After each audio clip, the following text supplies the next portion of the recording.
अल्हम्दुलिल्लाह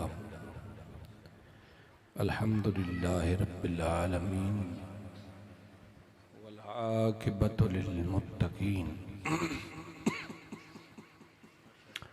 वस्सलातु वस्सलामु अला सय्यिदिना व मौलाना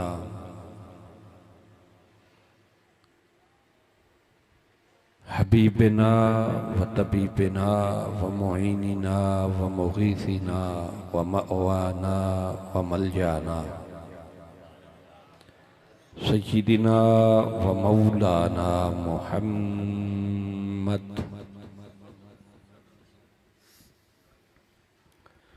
व अला आलिहि तय्यबीन अत्ताहिरीन व अस्हाबिहिल हादीन अल महदियीन व औलियाई उम्मतिही व उलमाई मिल्लतिही व साइरि उम्मतिही अजमईन।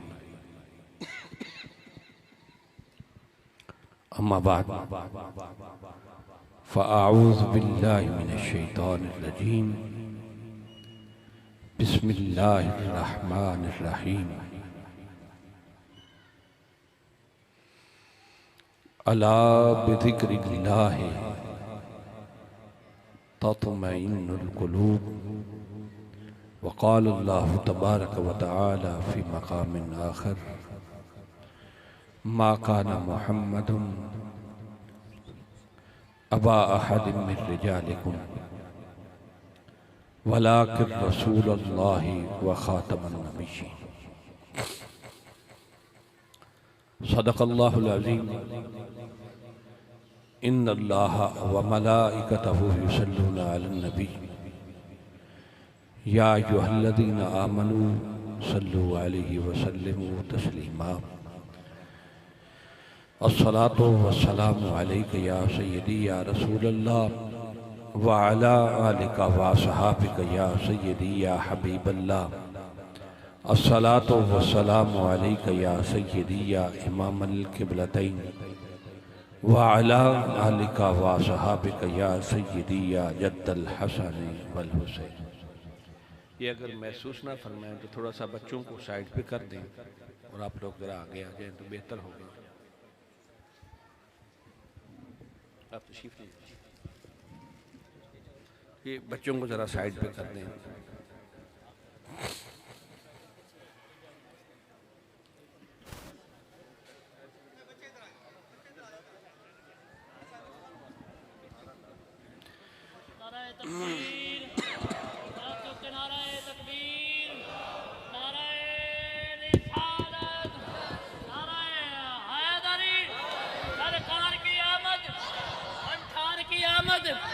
सोहरे की आमद, मदनी की आमद, नाराए रिसालत।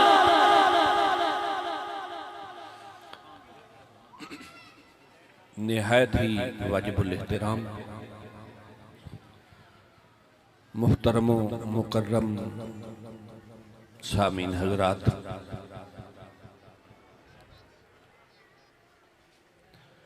मेरे लिए ये भी सआदत की बात है कि मिनहाजुल कुरान उलमा कौंसिल सिलामाली का पूरा गुलदस्ता यहाँ जलवागर है। दीगर मेरे बुजुर्ग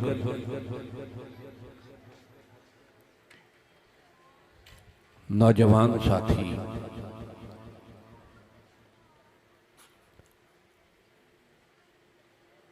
और मोहतरम मुकर्रम सामीन हज़रात,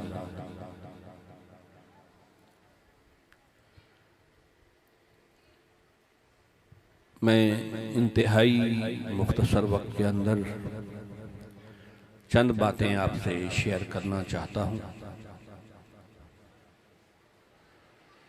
रब्बे ज़ुल जलाल ने इरशाद फरमाया, अला बिज़िक्रिल्लाह,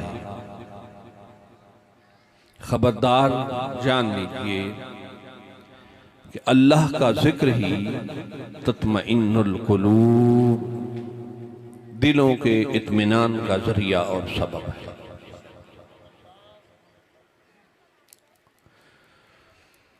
अल-जामे सगीर में हज़रत मुजाहिद रज़ी अल्लाह तआला अन्हु से रिवायत है और अद्दुर्रुल मंसूर में इमाम सयूती ने ये हदीस नकल की है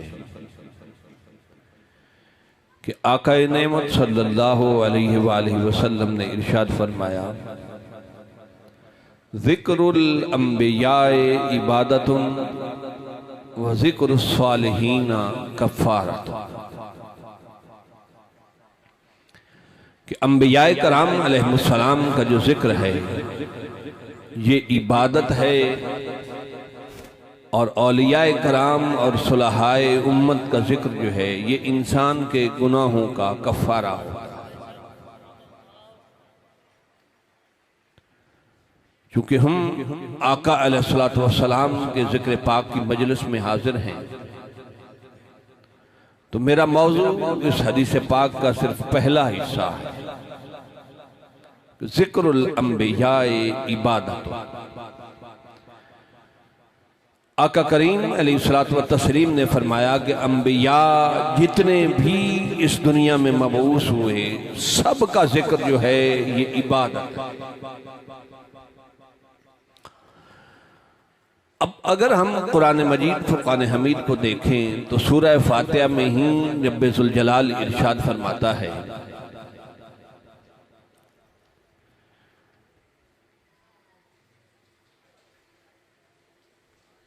इय्याका नअबुद व इय्याका नस्तईन,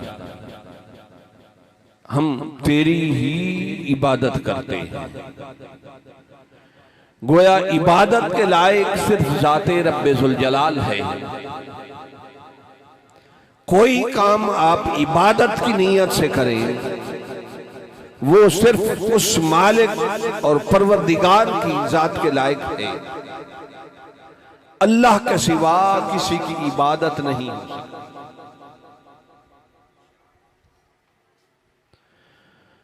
मगर मेरे नबी ने फरमाया कि अंबिया का जिक्र भी इबादत है। तो जाहिर है मेरे रब का फरमान भी हक है और मेरे आका का फरमान भी हक है। अब कुरान और इस हदीस में तत्बीक कैसे होगी? उलमाए किराम और मुहद्दिसीन फरमाते हैं कि चूंकि अंबियाए कराम अलैहिस्सलाम का जिक्र जो है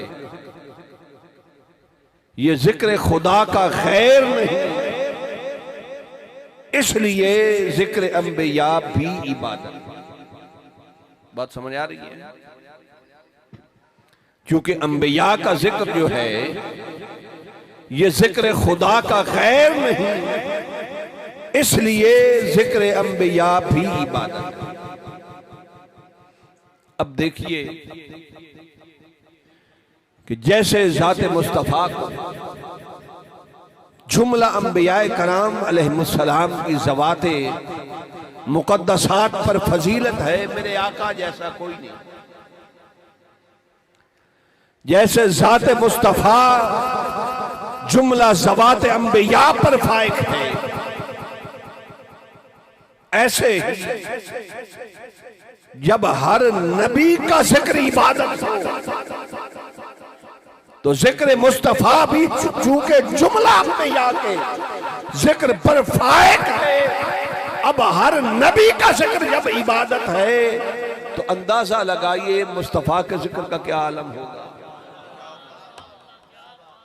1,24,000 अंबिया और मुरसलीन का जिक्र जब इबादत है तो जिक्र मुस्तफा का आलम क्या होगा। और फिर देखिए, मैं आसान मिसाल करता हूं। हम नमाज पढ़ते हैं, अल्लाह रब्बुल इज्जत सबको तौफीक अता फरमाए। नमाज पढ़ते हैं, नमाज इबादत है, तो नमाज के लिए बहुत सारी चीजें जरूरी होती हैं। वुजू करना जरूरी है, पाकीज़ा लिबास पहनना जरूरी है, साफ जगह का होना जरूरी है। तो जैसे नमाज इबादत है, वुजू करना भी इबादत। नमाज के लिए जितना एहतिमाम किया जाता है, सारा एहतिमाम भी इबादत है ना। इसी तरह जब जिक्र अंबिया इबादत है और फिर जिक्र मुस्तफा इबादत है, तो हुजूर के जिक्र की महफिल के लिए इंतजाम करना भी इबादत, हुजूर का जिक्र करना भी इबादत, हुजूर का जिक्र सुनना भी इबादत, हुजूर के जिक्र पाक में खुलूस के साथ बैठना भी इबादत।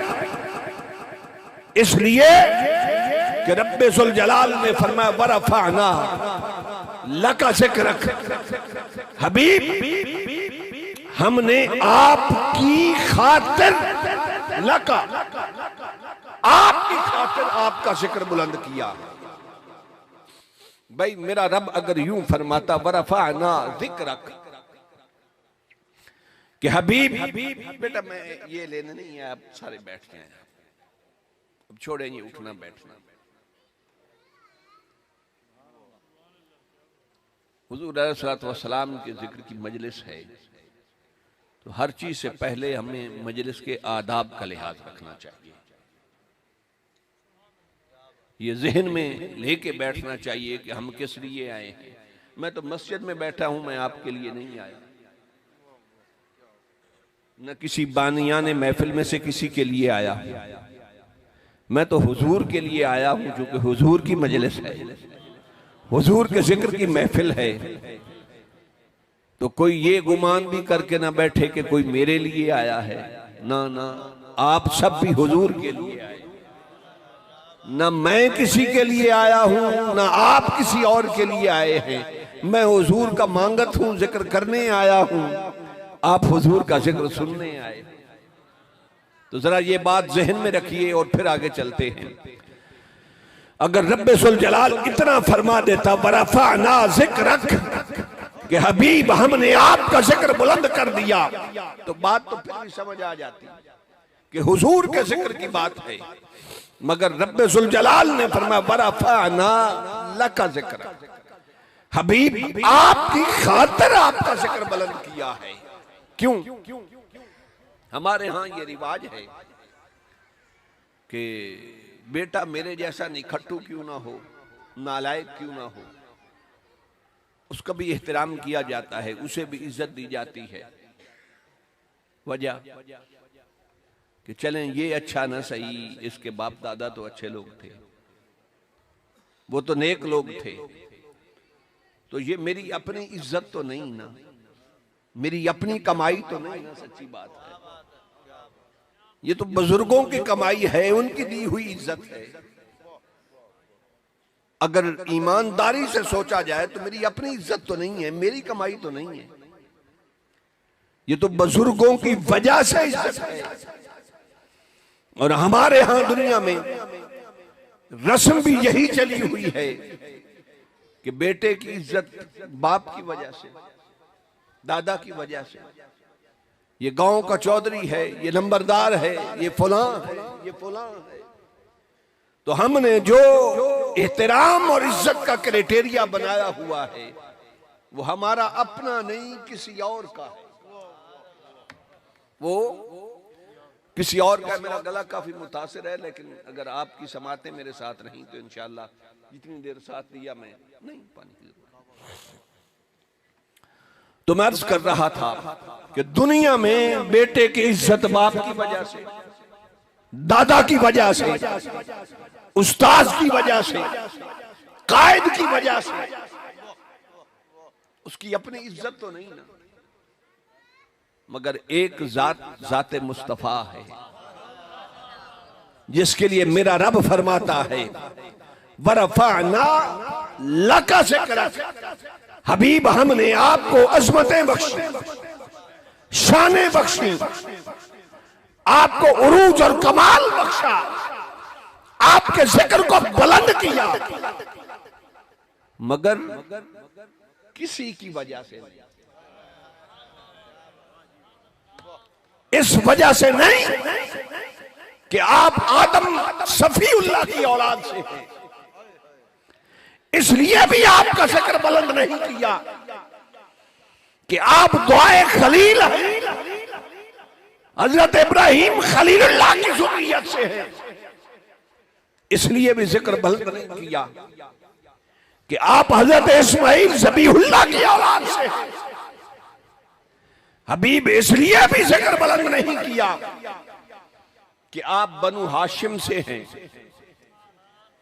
इसलिए भी जिक्र बुलंद नहीं किया कि आप हजरत अब्दुल मुत्तलिब के पोते हैं और वो बनु हाशिम में साहिब सरवत और अजीम आदमी थे। नहीं, इसलिए भी आपका जिक्र बुलंद नहीं किया कि आप हजरत अब्दुल्ला के सुल्ब मुबारक से पैदा हुए,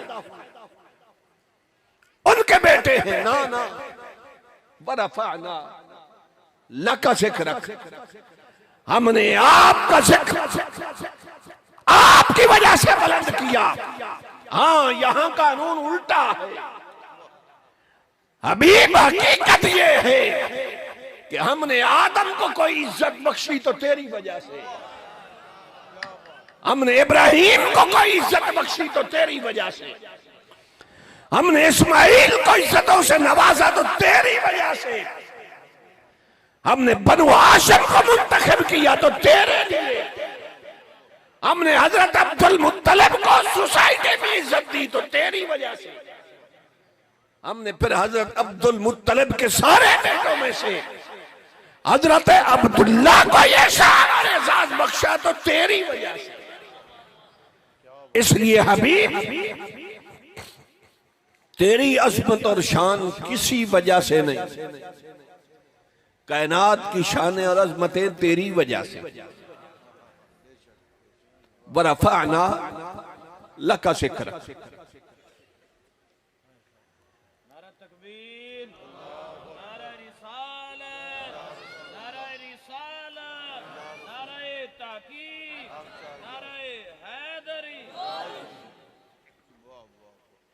मैं इसकी सिर्फ एक आया करीमा की सिर्फ एक तफसीर अर्ज करके हदीस पाक से आगे चलना चाहता हूं। उलमा ने इस आया करीमा की बहुत सारी तफसीर बयान फरमाई है, मगर जो सबसे आला तफसीर है बस वो मैं अर्ज करके आगे चलना चाहता हूं। एक दिन जिब्रील अमीन अलैहिस्सलाम मेरे आका की खिदमत आलिया में हाजिर होते हैं, तो वैसे ही अजराहे तलत्तुफ मेरे आका पूछ लेते हैं, जिब्रील मेरे रब का जो फरमान है वरफ़अना लका ज़िक्रक, ये मेरे रब ने मुझे कितनी अजमतें अता की हैं और मेरे जिक्र को कितना बुलंद किया है। हालांकि मेरे आका जानते थे मगर जिब्रील को बताना चाहते थे और सहाबा को और उम्मत को पैगाम देना चाहते थे। तो जिब्रील अमीन अर्ज करते हैं, गोया रब्बे जुल जलाल फरमाता है, ए जअलतुका ज़िक्रम मिन ज़िक्री फमन ज़करक ज़करनी। फरमाया हबीब, गोया तेरे जिक्र को मैंने अपना जिक्र बना लिया है। तेरे जिक्र की शान और अज़मत ये है कि ऐसा नहीं कि तेरा जिक्र और है मेरा जिक्र और ना, तेरे जिक्र को हमने अपना जिक्र बना लिया है। अब हदीस के अगले अल्फाज पे गौर कीजिए, फरमाया फमन ज़करक ज़करनी, जिसने तेरा जिक्र किया उसने मेरा जिक्र किया। मेरे रब ने यह नहीं फरमाया फमन ज़करनी ज़करक, कि हबीब जिसने मेरा जिक्र किया उसने तेरा जिक्र किया, ना ना, फरमाया जिसने तेरा जिक्र किया उसने मेरा जिक्र किया। क्यों? उसकी वजह ये है कि फरमाया हबीब ये तौहीद के दावेदार बड़े होंगे, अल्लाह अल्लाह करने वाले बड़े होंगे, तो ये तेरी उम्मत को दाव ही ना लगाए फिरे मौलवी कि बस अल्लाह अल्लाह करने से ही सब कुछ हो जाता। नहीं, अल्लाह अल्लाह करने से सब कुछ नहीं होता, मोहम्मद मोहम्मद करने से सब कुछ होता है। फमन ज़करक, जिसने तेरा जिक्र किया उसने मेरा जिक्र किया। हबीब, मेरा जिक्र सिर्फ मेरा जिक्र है, मेरा जिक्र सिर्फ मेरा जिक्र है, मगर तेरा जिक्र तेरा भी जिक्र है और मेरा भी जिक्र है। इसलिए अगर किसी ने कहा सारी रात अल्लाह अल्लाह कोई करता रहे तो उसे मैं सिंगल क्रेडिट दूंगा, एक इबादत का अजर और सवाब दूंगा कि वो सिर्फ मेरा जिक्र करता रहा, मगर कोई सारी रात मोहम्मद मोहम्मद करता रहे तो चूंकि हबीब तेरा जिक्र सिर्फ तेरा जिक्र नहीं मेरा भी जिक्र है, तो हबीब मैं उसे फिर सिंगल नहीं डुअल क्रेडिट दूंगा, दोहरा अजर दूंगा। भाई अल्लाह अल्लाह करने से सिंगल क्रेडिट मिलता है, मगर मोहम्मद मोहम्मद करने से दोहरा अजर मिलता है। तो हम वो दोहरा सौदा क्यों ना करें कि नाम मुस्तफा का लें, रब भी राजी रहे, मेरे आका भी राजी रहे। और एक बात और अर्ज करना चाहता हूं बड़ी लतीफ सी, रब का जितना भी जिक्र है वो ला महदूद नहीं, लिमिटेड है, महदूद है, मुतय्यन है। मसलन देखिए नमाज है, ये लिमिटेड है, मुतय्यन इबादत है, यानी आप फजर की नमाज जोहर में अदा नहीं कर सकते, जोहर की असर में अदा, असर की मगरिब में अदा, मगरिब की इशा में अदा, कज़ा होगी ना। फिर देखिए रोजे अब गर्मियों से जरा पीछे हट रहे हैं, मगर जब गर्मियों में रोजे थे तो कभी मुफ्ती साहब से ये सवाल किया कि हजरत जी रोजे बड़े गर्मियों में हैं, तो आप मेहरबानी फरमाएं हम ये रोजा गर्मियों की बजाय सर्दियों में दिसंबर नवंबर और जनवरी में ना रख लें। मुफ्ती साहब कहेंगे जनाब वो फिर अदा नहीं होंगे, कज़ा होंगे। बात समझ रहे हैं? अच्छा जी, मुफ्ती साहब रमजान में ही रख लेते हैं, मगर इतनी तो मुझे रियायत मिल जाए कि दिन को गर्मी ज्यादा होती है, रात जरा ठंडी हो जाती है, तो दिन की बजाय रात को रख ले। तो कहेगा नहीं, रखना भी तुलुए फजर से गुरूब आफताब तक है, रात को नहीं रख सकते, दिन को रखेंगे, रोजा रात को होता ही नहीं। अच्छा जी, हज पे आप लोग जाते हैं, हज करते हैं तो बड़ा रश होता है जी, कोई 30, 40, 50 लाख के करीब लोग वहां हाजिर होते हैं हज बैतुल्लाह के लिए। तो आप किसी मुफ्ती साहब से बड़े मुफ्ती साहब से फतवा लें जाकर के हजरत रश बड़ा होता है, तो जरा ये जिल हज छोड़ के मैं मुहर्रम में ना जाके हज कर लूं, तो वो कहेगा नहीं भाई आप तो मुहर्रम की बात करते हैं, ये जो अय्याम हज हैं इनसे हटकर भी जिल हज में हज करना चाहा तो नहीं होगा, ये भी लिमिटेड है, मुतय्यन है।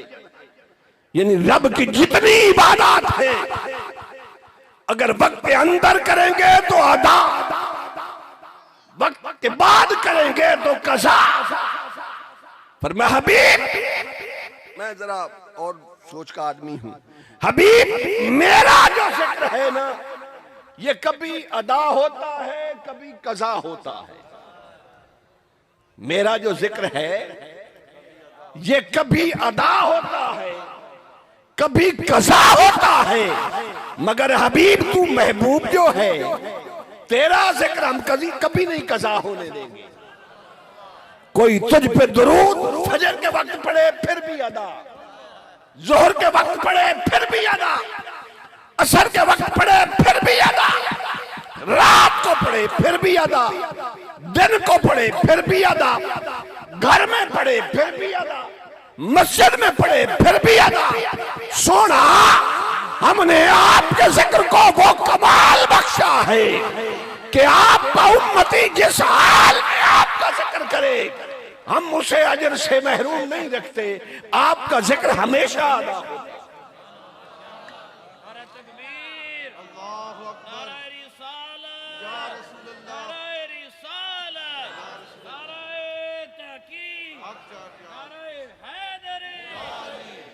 अब तो दुरूद पढ़ने से झिझक नहीं ना आनी चाहिए। माजरत के साथ जरा तलख जुमला है, हमें जिन कामों से शर्म करनी चाहिए उनसे हमें शर्म नहीं आती, और जिन कामों से हमें शर्म नहीं आनी चाहिए उनसे हमें शर्म आती है।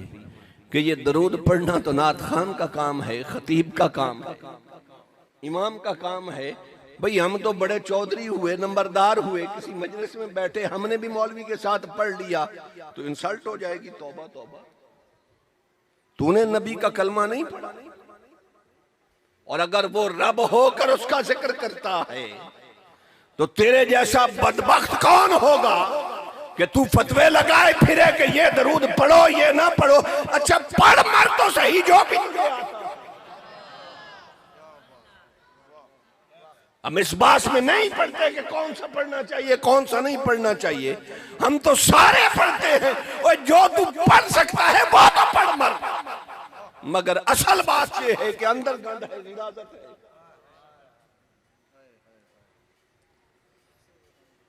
इसलिए फरमाया वरफाना लका जिक्र, हमने आपकी खातिर आपका जिक्र बुलंद किया है। और रब्बे काबा की कसम, कुरान उठा के तो देखिए, अलहम्द से लेकर वन्नास तक ये सारी मेरे आका की तारीफ ही तो है। हुजूर की बारगाह के आदाब ही तो है, हुजूर की शानें ही तो बयान। जलाल फरमाता है या अय्युहल्लज़ीना आमनू ला तकूलू राइना वकूलू उन्जुरना। अब रब्बे सुल जलाल सहाबा को आदाब बारगाहे मुस्तफा सिखाने लगा। फरमाता ला तकूलू, ए अबू बकर, ए उमर, ए उस्मान, ए अली और ए जमात सहाबा, ला तकूलू राइना। ये राइना के लफ्ज से मेरे हबीब को ना पुकारा करो, इससे मेरे हबीब की बेअदबी का शैबा पैदा होता है। अच्छा जरा सोचिए कि सरकार सिद्दीक़ अकबर रजी अल्लाह तआला अन्हु, या सैयदना फारूक आजम रजी अल्लाह तआला अन्हु, या सैयदना उस्मान गनी रजी अल्लाह तआला अन्हु, या सैयदना मौला अली हैदर कर्रार, जिससे मौलवियों को ज्यादा बीमारी पड़ती है। जैसे जैसे बूढ़े होते हैं वैसे वैसे बदबख्त होते चले जाते हैं अली के नाम।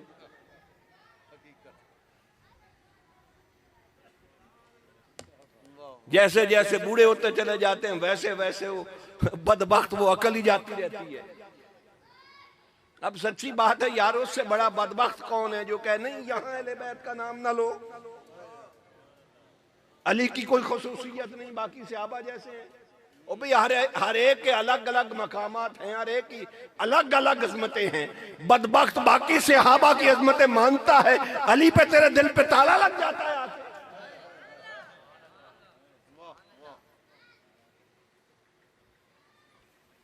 और पंजाबी कहते ने आजाद दी कोट किरली ते छतीरा नाल जफ्फे। अगर मौला अली की शान में कोई उनका आशिक किताब लिख दे तो भागे उसकी तरदीद में। बहरहाल ये मेरा मौजूद नहीं, अल्लाह बचाए इन मौलवियों से। अब ये मौलवी ईमान बचाने वाले नहीं रहे, ईमान खराब करने वाले हो गए।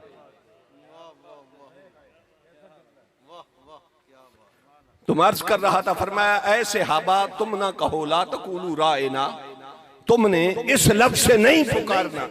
भाई सहाबा की जमात में से किसी के बारे में ये सोचा जा सकता है कि वो कोई हल्का सा लफ्ज मुस्तफा की बारगाह में मेरे आका के लिए बोल दे? नहीं ना।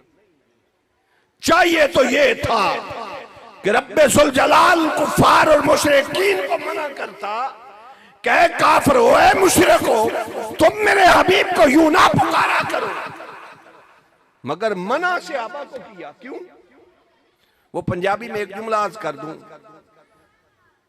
जिसने कुछ खटिया वटिया ही कोई ना होवे ओदा वनीवना की होता है,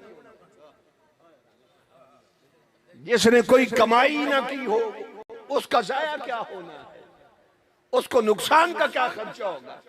तो फरमाया ये काफिर तो पहले खाली है ईमान से, मगर है जमात सहाबा, तुम मेरे हबीब के आदाब का लिहाज रखा करो। कहीं ये सारी जिंदगी की इबादत माज एक हल्के से जुमले से जाया न हो। इसलिए ला तकुलू रायना, ऐ जमात सहाबा, मेरे हबीब के आदाब का सबसे ज्यादा ख्याल रखा करो।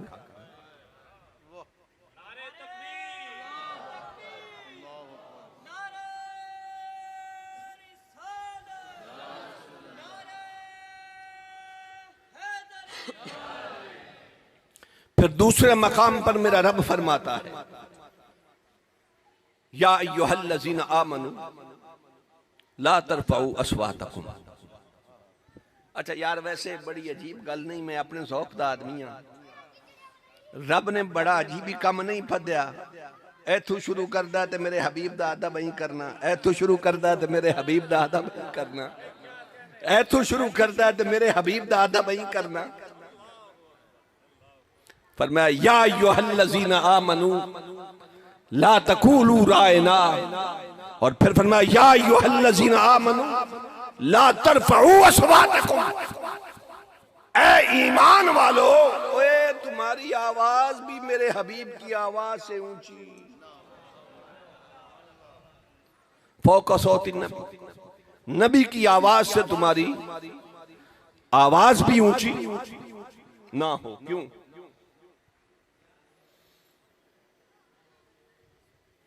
मालिक क्यों?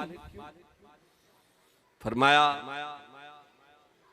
वला तजहरू लहू बिल कौल। दूसरी बात सुन लो, अच्छा तुमने ऐसे भी नहीं मेरे हबीब को पुकारना जैसे एक दूसरे को पुकारते हो, दोनों बहन हैं। क्यों? फरमाया अन तहबत अमालुकुम व अंतुम ला तशऊरून। ये सारी जिंदगी का जेड़ा खटिया वटिया है ना, ये सारी जिंदगी की नमाजें, रोजे, हज, ज़कात, मुल्ला जी, न किसी ने आपका अमामा देखना है, न किसी ने आपकी दाढ़ी देखनी है, न किसी ने आपके फतवे देखने हैं, न किसी ने आपका जुब्बा कुब्बा देखना है। अगर रसूल और आले रसूल के गुस्ताख हो तो रब को तुम्हारी किसी चीज की जरूरत नहीं। मैं अंतुम ला तशऊरून, सारी इबादत गारत हो जाएगी। अच्छा मालिक, इख्तिसार के साथ चल रहा हूं, हम जरा सादा लोग हैं, अरबी जरा फसी और बड़ी जुबान है, मुश्किल जुबान है, समझ नहीं आती। तो फरमाया अच्छा अरबी नहीं समझ आती तो किसी फारसी वाले से पूछ ले। इकबाल कहता है मैं ना बता दूं कि आदाब बारगाह मुस्तफवियत क्या है। अरबी नहीं समझ आती तो इकबाल कहता फारसी में कह देता हूं। इकबाल कहता अदब गाहे ज़ेरे आसमां अज अर्श नाजुकतर। इकबाल कहता है तुझे ऐसी बारगाह के आदाब ना बताऊं कि जमीन का एक टुकड़ा ऐसा भी है आसमान के नीचे। अदब गाहे ज़ेरे आसमां, एक जमीन का ऐसा भी टुकड़ा आसमान के नीचे आबाद है जिसके आदाब अर्श इलाही से भी ज्यादा नाजुकतर है। मौलवी कोई फतवे वास्ते काला ना पवे, इकबाल दा पैगाम समझ लो भी पहले कि रब के अर्श के आदाब का इतना ख्याल नहीं जितना मदीना पाक के आदाब का ख्याल है। क्यों इकबाल कहता है अदब गाहे ज़ेरे आसमां अज अर्श नाजुक तर। भाई क्यों आदाब इस तरह है? तो इकबाल कहता है मुमकिन है वहां कोई गलती हो जाए, तो ये तो सारों को बख्शवाने के लिए है ना। शफाअती लिअहलिल कबाइर मिन उम्मती, उधर कोई मुजरिम हो जाए तो वो खुद कहता है कि वलौ अन्नहुम ज़लमू अनफुसहुम जाऊ, वहां उस बारगाह में कोई गलती हो जाए तो इकबाल कहता है ये बख्शवा लेंगे, ये बख्शवा लेंगे। मगर इकबाल कहता अगर इधर बेअदबी हो गई तो फरमाया अंतहबता अमालुकुम व अंतुम ला तशऊरून, फिर तुम्हें छुड़ाने वाला कोई नहीं होगा। नारे तकबीर, नारे रिसालत, अज़मतो शाने मुस्तफा। भाई वहां बेअदबी हो गई तो वो रास्ता बताता है कि इधर चले जाओ, बख्श दूंगा। और अगर यहां बेअदबी हो गई तो वो कहता अंतहबता अमालुकुम व अंतुम ला तशऊरून, अब कोई रास्ता नहीं। तो आदाब कैसे हैं? है इकबाल के शेर का दूसरा मिसरा सुनिए किबला। इकबाल कहता है नफस गुम कर दमिया जुनैदो बा यजीदी जा। इकबाल कहता है तू तो आवाज की बुलंदी के बारे में सोचता फिरता है, वहां जुनैद और बायजीद जैसे भी जब हाजिर होते हैं तो अपनी सांसें रोक लेते हैं कि ये सांस की जुम्बिश भी बेअदबी में शुमार ना हो जाए। अच्छा, मुमकिन है कोई मेरे जैसा अनपढ़ और नालायक हो, उसे फारसी भी समझना आती हो, तो फिर कहता है इकबाल अच्छा अगर मेरी बात समझ नहीं ना आती तो सरगोदा वाले सारे मौलवी पागल नहीं हुए। हाँ, सरगोदा वाले सारे मौलवी पागल नहीं हुए। इकबाल कहता है कि सरगोदा में एक दरबार है सियाल शरीफ, वहां एक हुए हैं हजरत ख्वाजा फखरुद्दीन सियालवी। वो कहता है फिर मौलवी से जाके ना पूछ, किसी फकीर से जाके पूछ। तो ख्वाजा फखरुद्दीन सियालवी रहमतुल्लाह ताला अलैह, हम भी जब बारगाहे सरवरे कौनैन में हाजिर होते हैं तो आदाब का ख्याल रखा जाता है। ख्वाजा फखरुद्दीन सियालवी रहमतुल्लाह ताला अलैह हाजिर हुए। अब तो वो सऊदिया वालों ने वो बाबे जिब्रील बंद कर दिया है जी 2-4-5 सालों से, लेकिन बहरहाल ख्वाहिश हमेशा ये होती थी कि बाबे जिब्रील से दाखिल होना। तवज्जो कीजिएगा, क्यों भाई जहां जिब्रील खड़ा होकर दस्तक देता था और इंतजार करता था कि आ जाऊं, हाजिर हो जाऊं, वहां से हाजिरी के लिए दाखिल हूं। तो ख्वाजा फखरुद्दीन सियालवी रहमतुल्लाह ताला अलैह जैसे ही बाबे जिब्रील पे पहुंचते हैं तो तसव्वुरात में देखते हैं कि जिब्रील सामने खड़ा है। आगे कदम उठाते हैं अंदर रखने के लिए तो जिब्रील कहता है हजरत साहब रुकिए, किधर जाना है? फरमाते हैं कि मैं बारगाह रिसालत माब की हाजिरी के लिए जा रहा हूं। तो जिब्रील कहता है कि कोई हमारी भी यहां ड्यूटी है।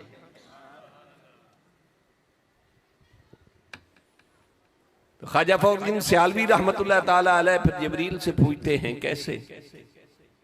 तो जिब्रील जो उनसे बात करता है वो ख्वाजा फखरुद्दीन सियालवी फिर उर्दू में हमें बताते हैं कि बाब जिब्रील के पहलू में। अच्छा, मैं आपको और अंदाज से सुनाने लगा हूं। बाब जिब्रील के पहलू में जरा धीरे से आइए, बाब जिब्रील के पहलू में जरा धीरे से जिब्रील को ये कहते हुए पाया गया कि हजरत जरा रुकिए, हमारी भी कोई ड्यूटी है। अपनी पलकों से दरे यार पे दस्तक देना। साईं कायनात में किसी से मिलने जाए ना तो वो दरवाजे पे बेल लगी होगी, बेल देनी है इजाजत के लिए, या दरवाजा खटखटाना है तो जिब्रील अमीन कहते हैं हजरत ये दुनिया का उसूल है, ये बारगाह मुस्तफवियत है, यहां हाथों से दस्तक नहीं देनी, अपनी पलकों से दर यार पे दस्तक देना। जरा सी ऊंची आवाज हुई अंतुम ला तशूरून, उम्र भर का सरमाया गया। तो जिब्रील बताते भी है ना, तो शेर की जरा नजाकत समझिए कि जिब्रील अमीन खड़े हैं तो जैसे ख्वाजा फखरुद्दीन सियालवी दाखिल होने लगते हैं बाबे जिब्रील से, तो वो ऐसे नहीं कहते कि हजरत रुकिए जरा आदाब सुन लीजिए, वो आदाब भी बारगाह मुस्तफवियत के बताना चाहते हैं, तो ऐसे नहीं बल्कि जरा धीरे से। वो हजरत ख्वाजा फखरुद्दीन सियालवी के कान मुबारक में सरगोशी करके हौली सी, अगरचे आदाब बता रहे हैं मगर हौली सी धीरे से कहते हैं अपनी पलकों से दरे यार पे दस्तक दे। जरा सी ऊंची आवाज हुई, उम्र भर का सरमाया गया।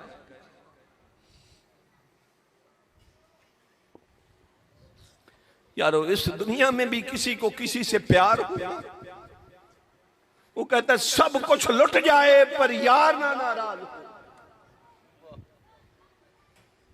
यार ना रूठ जाए। और यारी उससे हो, मैं जरा खुले मिजाज का आदमी हूं, किबला सांझ हो मोहब्बत में खुदा से। भाई मेरे आका खुदा के महबूब हैं ना, तो हमारे भी महबूब हैं, तो इस मोहब्बत में तो हमारी खुदा से सांझ है ना।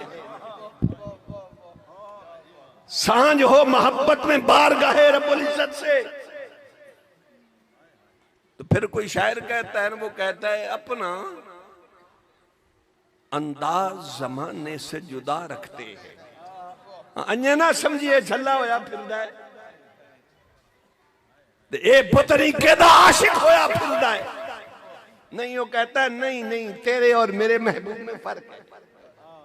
तू किसी दुनिया के महबूब पे मर मिटता है, अपना अंदाज जमाने से जुदा रखते हैं। ओए मैं तेरे जे आशिक नहीं, अपना अंदाज जमाने से जुदा रखते हैं। वो तू कैसा आशिक है? वो कहता तेरे और मेरे महबूब में फर्क है। हम तो महबूब भी महबूब खुदा।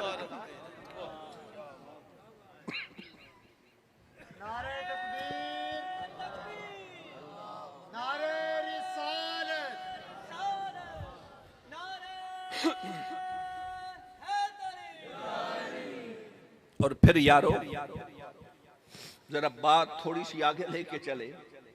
ये जो पलकों से दस्तक देने वाली बात है ना, ये जरा बुखारी शरीफ से ना देख ले। इमाम बुखारी अल अदबुल मुफरद में नकल करते हैं कि रसूल कौनैन सल्लल्लाहु अलैहि वसल्लम की बारगाह अक़दस में जब सहाबा हाजिर होते हैं, ऐसे नहीं जाके दस्तक दे देते थे। मुहद्दिसीन ने लिखा है अगर कोई सहाबी ईशा के वक्त हाजिर हुआ, हुजूर नमाज अदा फरमा के अपने हुजरा मुबारक में चले गए, तो फिर सहाबी ने कभी दस्तक नहीं दी। सारी रात वो परवाना बारगाहे मुस्तफा आका अलैहिस्सलातु वस्सलाम के दरवाजे पे बैठा रहता था। और फिर मेरे आका जब अपनी मर्जी से हाय हाय जब अपनी मर्जी से बाहर निकलते थे। अच्छा, सहाबा फरमाते हैं कभी कभी फिर इमरजेंसी हालात भी होते हैं, बंदा है ना, कभी सब्र का बंधन टूट जाता है, सब्र का पैमाना कभी लबरेज भी हो जाता है। तो कभी कोई इमरजेंसी में अर्ज करना होता है तो दस्तक देनी पड़ती है। तो सहाबा दस्तक कैसे देते थे? इमाम बुखारी फरमाते हैं कानत अबवाबुन नबी सल्लल्लाहु अलैहि वसल्लम तुकरा बिल अज़ाफी। हुजूर का जब दरे अनवर खटखटाना होता था फिर सहाबा ऐसे नहीं दस्तक देते थे, बल्कि इमाम बुखारी फरमाते ये नाखून का जो अगला हिस्सा होता है ना, ये उंगली का जो पोरा होता है, इस नाखून के अगले हिस्से को ऐसा से थोड़ा सा यूं मेरे आका के दरे अनवर के दरवाजे पे यूं मस करते थे। अब मैंने माइक के साथ यारो लगाया है, ये पोरा कितनी आवाज पैदा हुई है। ये एक रब्बे काबा की कसम, एक बहाना ही तो था। वो अंदर बैठ के तक रहे हैं ना, कितना बेताब है। दुख का मारा ये मेरा सहारा ढूंढने आया है। तो कभी कभी सहाबा हाय हाय यूं अपनी उंगली के पोरे से यूं इशारा करते।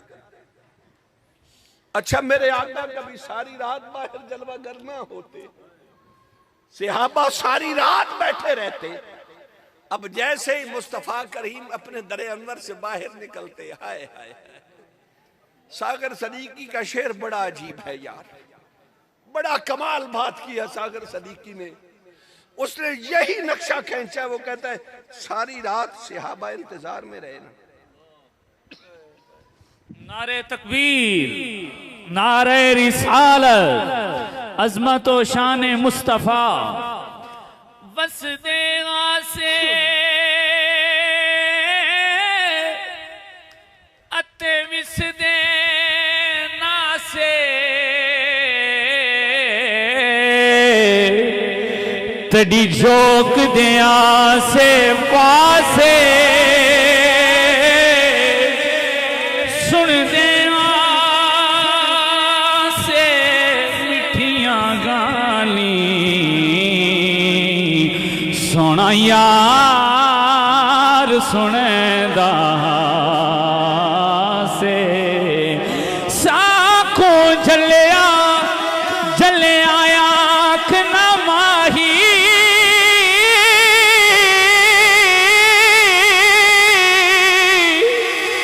कोई निथ दे जलेना से इश्क तेरे सानू कम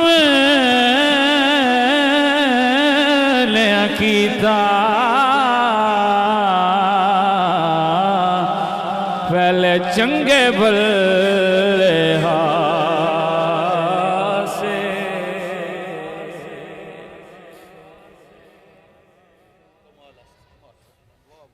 तो सागर सदीकी कहता है कोई सहाबी रात को आया ना, मंजर देखिए। अब दस्तक की मजाल नहीं, दस्तक नहीं दी, सारी रात बैठा है। तो सागर सदीकी कहता है मैंने पलकों से दरे यार पे दस्तक दी, मैंने पलकों से दरे यार पे दस्तक दी है। अब दिल में से सहाबी दस्तक दे रहा है, या जैसे हदीस में अर्ज की बिल अज़ाफी यूं मस कर रहा है। अचानक से मेरे आका जलवागर होते हैं। अब सागर सदीकी मंजर कशी वो करता है ना, वो कहता है मैं वो साइल हूं जिसे कोई सदा याद नहीं। हाय हाय सागर सदीकी कहता है कि सारी रात दिल की धड़कनों से दरे यार पे दस्तक देता रहा। कोई ख्वाहिश लेके आया था, यार से कोई बात करने आया था, कोई दुखड़ा सुनाने आया था।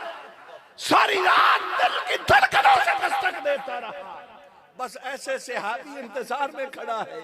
मेरे आका जलवागर हुए तो सागर सदीकी कहता है मैं वो साइल हूं, हाय हाय जिसे कोई सदा याद नहीं।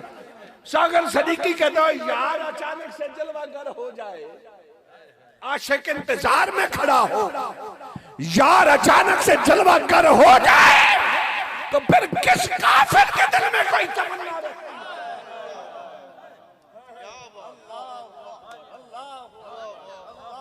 सारी तमन्ना खत्म हो जाती है। और ये दरवाजा बहुत बड़ा दरवाजा है। बस मैं बात क्लोज करने लगा।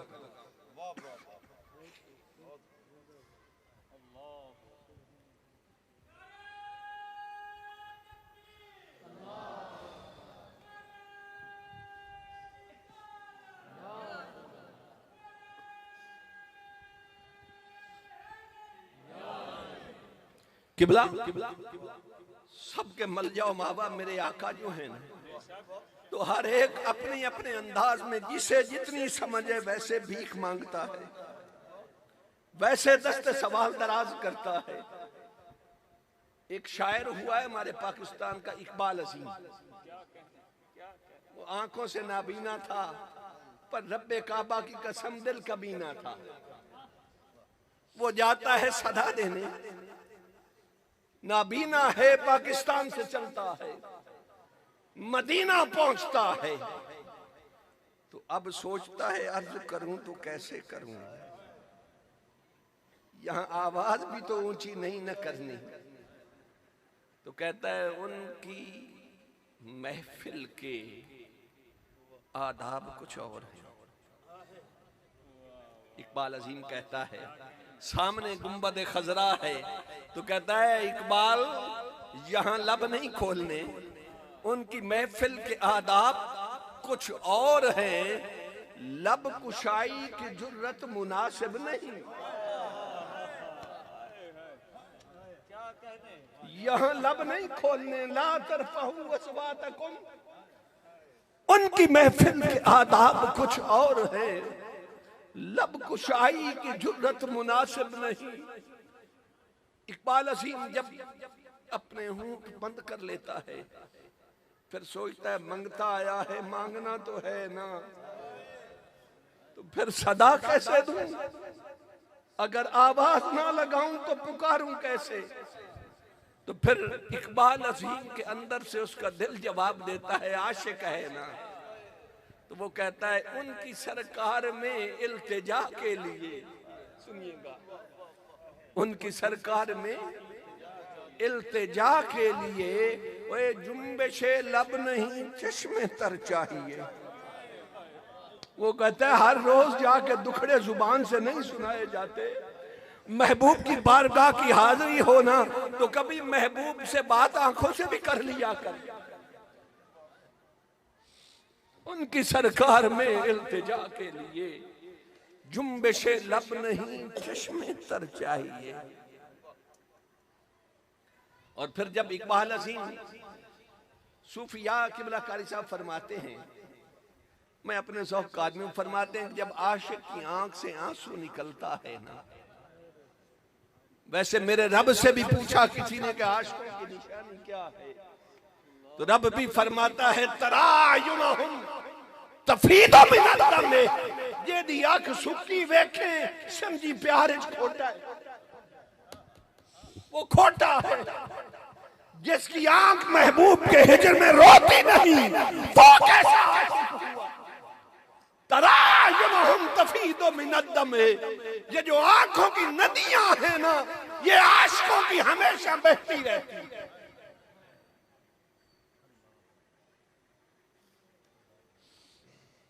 तो इकबाल अजीम आंसुओं के जरिए, वो सूफिया फरमाते हैं, बात करने लगा था किबला कि सूफिया फरमाते हैं ये महबूब के हिजर में आंख से निकलने वाला आंसू वो गौहर होता है कि ये आशिक की आंख से निकलकर अभी उसके रुखसार तक नहीं पहुंचता, महबूब की बारगाह में पहले पहुंचता।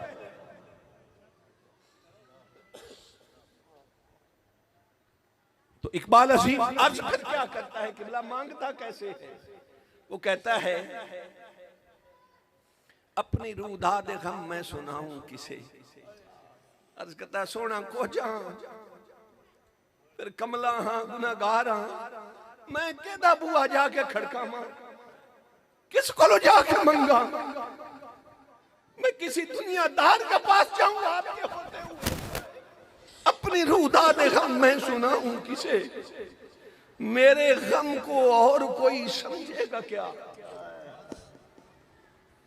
भाई ये दुखड़े तो उसे सुनाए जाते हैं जो दुखों को सुखों में बदलना जानता हो। रोया तो उसकी बारगाह में जाता है जो आंसू पूछना जानता हो। तो इकबाल अजीम कहता है, अपनी रुदा दे गम मैं सुनाऊं किसे, मेरे गम को और कोई समझेगा क्या। पर जिसकी खाके कदम भी है खाके शिफा, मेरे जख्मों को वो चारा कर चाहिए। जिसकी खाके कदम भी है खाके शिफा, मेरे जख्मों को वो चारा कर चाहिए। नारे तकबीर, नारे रिसालत, अजमतो शान मुस्तफा। यकीन जानिए मेरी तबीयत इतनी गुफ्तगू की मुतहम्मिल नहीं थी। मैंने सारे रास्ते में गाड़ी में बड़ी मुश्किल से सफर किया है, लेकिन पता नहीं ये क्या कमाल करम हुआ है। सच्ची गल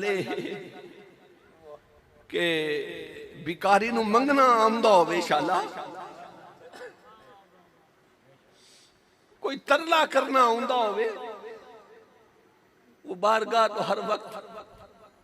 बल्कि वो मियाँ मोहम्मद बख्श के शेर का एक मिसरा आपकी नजर करने लगूं। पंजाबी का मिसरा है मगर मिसरे की लताफत देखिएगा। मियाँ मोहम्मद बख्श फरमाते हैं, सखी जदों सखावत कर दे, सखी जदों सखावत कर दे, ढूंढे ने निरा बहाना। कि जब सखी सखावत करने पे आए ना, तो वो फिर बहाना भी खुद तलाश करके भिखारी को देता है कि इस बहाने से मांग तुझे अता करूं। सखी जदों सखावत कर दे, ढूंढे निरा बहाना। बस किबला बात खत्म करने लगा हूं। वो अहमद नदीम कासमी भी ठोकरें खाता मदीने पहुंचा,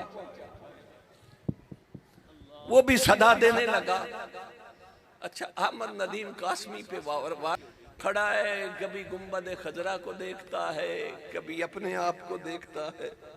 मैं और मदीना, मैं दुनिया के धूप का जला सड़ा और गुंबद खजरा की ठंडी छांव। अहमद नदीम कासमी खड़ा है। फिर अचानक उसे किबला ख्याल आता है, कहते है, ओए अहमद नदीम, तू वही पाकिस्तान वाला अहमद नदीम है? सर से लेकर पांव तक अपने आप को देखता है। फिर कहता है, नहीं, अब तेरे कदम किसी और सरजमीन पे हैं। दरे मुस्तफा पे अहमद नदीम कासमी खड़ा है। अब किबला कारी साहब सदा लगाने लगा है भिखारी, तो अपना कद देखता है, फिर दर देखता है, तो कहता है, आज हूं मैं तेरा दहलीज नशीं। सुन, आज तेरे बूहे ते खड़ा ना, आज हूं मैं तेरा दहलीज नशीं। अब वो पाकिस्तान वाला मैं अहमद नदीम नहीं, आज हूं मैं तेरा दहलीज नशीं। फिर सर से लेकर पांव तक अपने आप को देखता, कहता है, ओए कितना बड़ा तेरा कद लग रहा है ना। ये बड़े मुंह दे फिर भिखारी भी बड़े ही होंगे ना। आज हूं मैं तेरा दहलीज नशीं। फिर अपना कद देख के कहता है, आज मैं अर्श का हम पाया हूं। वो कहता है, मैं अपने कद का अंदाजा लगाऊं तेरे दरबार पे खड़ा होके, फिर कोई तेरे मंगते की शान। ये तो वो बारगाह है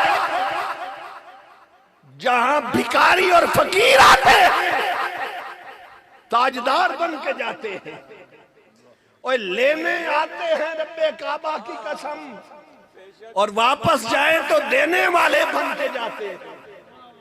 फिर गली गली जाके अहमद नदीम कहता है ना, जब खैरात मिलती है तो अहमद नदीम फिर गली गली ऐलान करा, देखो मैं किथों मांग के आया।